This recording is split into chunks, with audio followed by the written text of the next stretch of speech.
the way that we've managed this town, managed the employees, managed when we hire somebody, is why we have a surplus. So that we do that so we can look into the latter part of the year, look into the next year, try to delay some of those hirings until the last minute.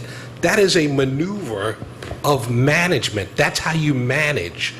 I don't just take this budget that the council gives me and spend it all on January 1st, which I could. I don't do stuff like that. I manage every single penny that is spent here. I am approving every single expenditure. One point. There's one place.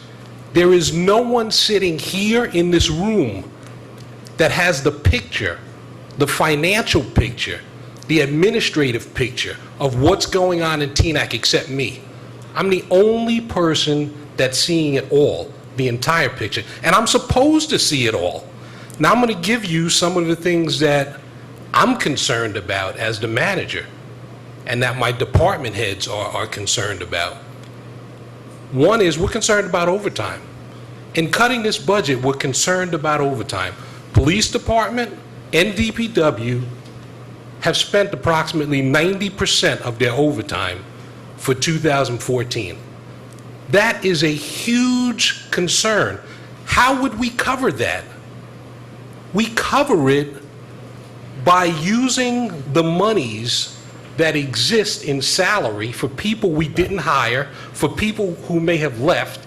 Any breakage, we cover that overtime for particular departments in those accounts. We've been doing it for years, and we've been successful at doing it. We've had things like Sandy and these various storms. Other towns had emergencies where they had to borrow from the next year. Teaneck didn't have that issue.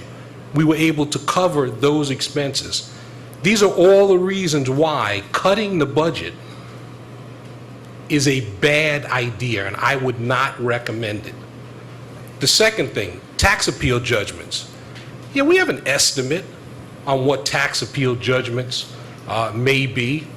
We know how many tax appeal cases that we have, but we don't know the exact number. And tax appeal judgments hit your surplus. They hit your surplus. If you don't have surplus, you have a huge problem because you'll have a budget deficit. So there has to be sufficient money there to cover tax appeal judgments. And you cannot budget for the tax appeal judgments that we receive from the local finance board. And the simple reason is you can't budget because it's money we shouldn't have had in the first place. That's the simple reason. That's one of my concerns. Another item, Glen Point tax appeal. Glen Point tax appeal, it's ongoing. It's something that we're looking at. We'll probably be able to spread that out over several years, but it's a concern. We know that it would be prudent and it would be best to be reserving money in our budget to cover that tax appeal. But how are we going to do it if we can't raise the budget? If we're talking about cutting the budget, how are we talking about increasing the reserves as well? It's something that we cannot do, and it's something I'm concerned about. Terminal leave payouts. How are we going to cover terminal leave payouts? We have two significant terminal leave payouts coming in the police department that we know about. We have to pay them. We have to pay them this year. I'm concerned about that. There needs to be enough money budgeted in the police department budget to help cover that. How do we usually handle these terminal leave payouts? We usually handle them by breakage, money left in the salary line, or for the entire township. We usually budget about $150,000. That's it. For everybody, anybody who may leave in any of the departments, 338 employees. And we've been able to do it, looking at the entire budget, doing transfers at the end of the year, doing every single type of maneuver that we can do so that we don't have to increase the tax burden on our residents. I'm concerned about the liabilities relative to terminal leave and compensated absences. We're not putting any money away for that. We know it's $5 million. You know, we know that everyone's not going to leave on the same day, but is it possible that several people could leave at the same time? Yes. But we've been able to handle that, budgeting the way that we've been budgeting, very prudently and actively managing the budget for the past 5 years that I've been here. Mr. Manager, just Listen, let me respond a little bit. Can I just finish Go going ahead. down my list if you, while I'm on the roll here? You Number 6, the sixth item I have, replenishment of the surplus. We already know that if we don't replenish the surplus, we're just deferring a problem into 2015. We know that the money we have right now that's in this budget, there's a portion of it that will go into surplus next year, and it's needed.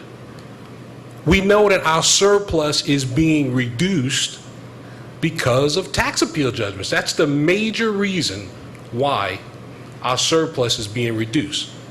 That issue is being dealt with. And 2015, right after 2015, that type of problem we should see go away. Budget over expenditures. There's certain accounts that we have in the budget, take for instance, maintenance at the DPW. We overexpend that line every single year. And we can't necessarily budget exactly what we need in that line. But what do? We save money in other areas, and we wind up paying for items that are in that particular budget line. We spend a lot of money on maintaining vehicles, maintaining the township, and we try our best to try to inch up that budget, but we can't. We haven't been able to get it to where we want it to be. Another item is anticipated revenue shortfalls. In this budget, we talk about the difference between the tax. We talk about how do we get to this $70 million that we spend? Well, we get to it by a tax levy, which is about $55 million. We get to it through state aid. We get to it through grants, and we get to it through revenue that we anticipate that we're going to receive. Well, the problem is, what if we're wrong? What if we anticipate a certain amount and we receive less than we actually anticipated, which does happen? We got to get the money out of the existing budget. That could happen. I'm concerned about that. I'm concerned about unanticipated storm and snow removal costs. Yes, we did get through the first part of the year. It was a very difficult year. A lot of snowstorms, small snowstorms, large snowstorms. But this could occur in December. We know that we could have snow in November. We haven't gotten through the storm season of the summer. We could have a hurricane. Town needs to be prepared for it, and we need to have sufficient funds to deal with those issues. I'm concerned about additional legal expenses. We're having legal expenses for Oprah lawsuits and things like that. We have one additional expenditure that's going to be approximately $83,000. We have to deal with it. It has to be paid. The $83,000 has to come from somewhere. I'm concerned about, at the end of the year, being able to transfer money between accounts to cover areas where we may have estimated too low. It is a fact, and it occurs almost every year, that November, December, we have to make adjustments. That's why the state allows it. Starting in November, you can make adjustments in your budget, and transfer between the various lines of your budget. Concerned about our credit rating. Concerned about borrowing costs in the future. That's the reason for trying to build our surplus so that we maintain our AA2 and maybe one day be able to even move up to an AA1. You know, even at AA2, we were able to sell $7.2 million worth of bonds at an interest rate of 2.67%. Almost free money. 2.67%.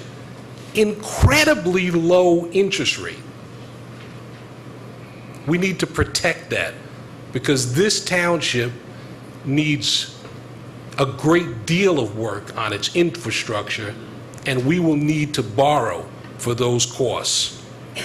William, before I forget, because you, Councilman Castle, can we please let him finish so that Dr. Pruitt can speak first, and then yourself. Can we just give him I'm just can got we a know couple how long more, the list couple is? more. I'm almost Finish up. done. Finish up. I'm almost done. But what I'm saying is that we have to have some kind of order, and he's waiting to speak. Okay, I just want to know Thank how you. long the list was. I'm good. Just a couple more. Just a All couple right. more. I'm concerned about workers' compensation claims, staffing. Having low staff and not being staffed properly leads to workers working more and increasing the likelihood that they will get hurt on the job, which will increase our costs.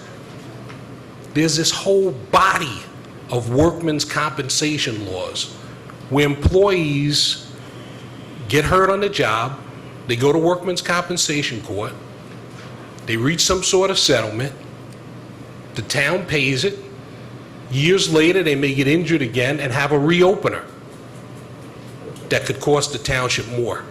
I'm concerned about that. Concerned that one day with recycling, we may one day have to pay for our recycling to be taken away. That's a serious, serious issue. And it's because of the demise of the world markets, China closing the door on us. We may one day have to pay. I'm concerned about our $75,000 settlement that we have to pay for advanced housing. Concerned about it. We have to find the money to pay that. And the last thing I'm concerned about is with our new insurance. We have a deductible on liability. So now, we never had this before. We have a $100,000 deductible per occurrence on our auto insurance. So now, when the DPW truck is plowing and they damage somebody's car and the cost is $1,000, the township has to pay. You total someone's car and it's our fault, the township has to pay. And that money's not in the budget. We're getting that money from self-insurance. So there has to be sufficient room in this budget to cover all of these different costs and variables that we're going to face in 2014. Can you provide us that list? Okay, Absolutely. Thank you. let me ask a question. First of all, I don't want to manage this town because it's a real big headache. But could not all those things you listed be listed under their category in the budget? So that you'd make an estimate on what it's going to cost for self-insurance, what it's going to cost for the Glen Point, whatever it is, and have those things in the visible budget. And if we don't have to spend that money, that goes into surplus. But it's identified rather than having a salary budget line that we don't think we're going to use to make that into surplus. Can't we identify the costs that you just mentioned? Well, I think we identify it when I present the budget to the council and we have a discussion, and we've had let's take, for instance, the dispatchers. We've been discussing that for more than a year, and the money's been sitting there. But to understand exactly what's going on with it, you had to have come to our meetings to understand what the delays are.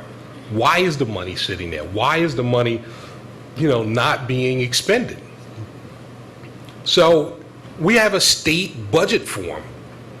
The township puts in that state budget form exactly the information that the state says that we should have in a particular form. But we go even further than that. And I would challenge anybody to show me a town that has more budget information available than the Township of Teaneck. I put together this book every year. It has every single thing we spend money on. Anybody could take this book, it's on the website, it's in the library, and find out, what does the health department spend money on? And I think it's very clear in this book. But this isn't the state budget form. We still got to put it all in a form that the state wants, which looks different, and it's difficult to read. So I encourage people, get involved in our budget process. We have 4 meetings in January of the budget year. We have department head meetings in my office. We've been talking about this. We've had it listed for months and months and months, having discussions about it. There's more information here, I will guarantee you, than any municipality in this state on the budget. Councilman Castle. Mr. Manager, well, Mike, listen, it is your responsibility to manage all those things, and I don't think anyone is questioning what your responsibilities are. I mean, I pulled up a job description of a township manager, and all the things that you just listed are in that job description. Your job is to manage the money, but our job is to ensure that if you ask for $70 million and you only spend $66 million, and there's been a consistent pattern in which we have been over budgeting, and we're returning money to the budget, we have to go back and look at how we're making that assumption of what we're going to spend. And I want everyone to be very, very clear on this. We borrowed $4 million from our surplus last year, give or take. We returned $2.5 million to our surplus. So based on the money that you asked for and the money that was spent, there was a $2.5 million differential. In past years, there's been a $2 million differential or a $1.5 million differential. And what I'm saying is, the taxpayers are paying increases not on the money that you spend, but on the money that you ask for. So if we had a 2% increase, or if we did I believe it's a 3.5% or 4% increase based on what you spent last year, we would still come in under what you're asking for this year. And if we know that we're not spending within millions of dollars of what we're asking the residents for, why would we ask them to fund increases on money that we are not spending? That's where I don't know if there's anyone in the room who's having difficulty understanding that, but I'm having difficulty understanding why we're asking for money on top of what we didn't spend. Because taxpayers are paying for it. Now, if you said 2% on top of $66 million, great. But you're asking for $71 million and we only spent 66. That's a $5 million differential. I need clarity on that. That I can give you. I can give you complete clarity on all of the differences between last year's budget and this budget and why there are differences. We get one opportunity to budget.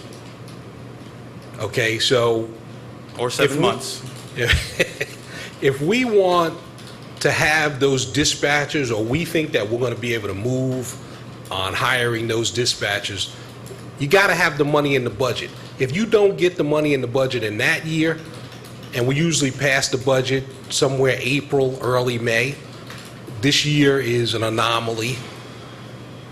If you don't have the money in the budget, you cannot act on it.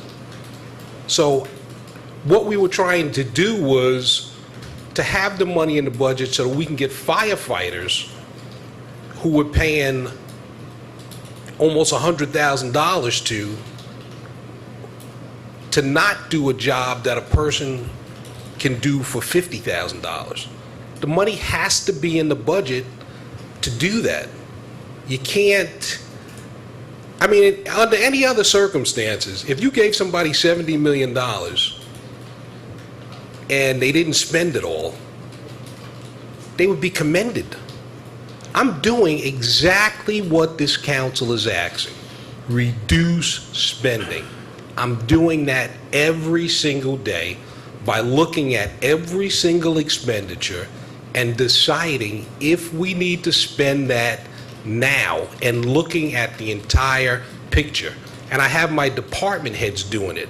And they should not be punished for not spending all of the money in their budget. I've told them, if you don't need something in your budget that you've requested, don't request it. Leave the money there. That doesn't mean that next year we don't put it in. No, but doesn't, and I can only rely on my own experience, and I'll tell you, as a Marine, we got an allowance of ammunition. We had to go out and qualify with that ammunition. If we used half of the ammunition to qualify and we brought the ammo back, the gunny would say, go fire off the rest of the ammunition. Use what was allocated so I can get more next year, right? We are fortunate that we don't have departments that are using all the money that we are appropriating for their departments. But it does not mean that we shouldn't look at what they actually need and say, we're going to budget this, because historically you've never spent more than this. And if there are ways that you can find savings, do that. If I, as a Marine, were able to qualify with fewer rounds of ammunition because I didn't need all those rounds, it's just extra weight. Right now, what you're saying is we are budgeting in specific categories just in case we have overage in other categories. And I think what Councilman Dr. Pruitt has basically asked is, why can't we list what we're actually spending the money for in the budget? Because, for me, it's almost as if we are saying one thing, we're doing another, and then the next year we're asking for more money, and we weren't completely honest to begin with where the money was going. And that's not to say that we're lying, but it's just to say, if we know we're not going to spend $10,000 on paper, because historically we spend $6,500 on paper year after year after year, why do we keep budgeting $10,000 on paper? Now, okay, let me just add, and this hopefully this clears something up here. The total of $2.5 million that's going back into surplus is not all coming from department operations. The amount that we spend on operating the departments that the department heads have control over is $5.9 million. That's it. So they're not spending only half the money. It's not that, it's not that simple. That $2.5 million that's going back into surplus, some of it may be coming from department operations. So you got that's something you got to be clear with. There's only $5.9 million that the department heads that we're using to run each of these departments. If you look in this book under tab 5, it's about $5.9 million where you look at all of the different departments on what those departments are spending to operate. I need to take a 5-minute break. Are there any objections?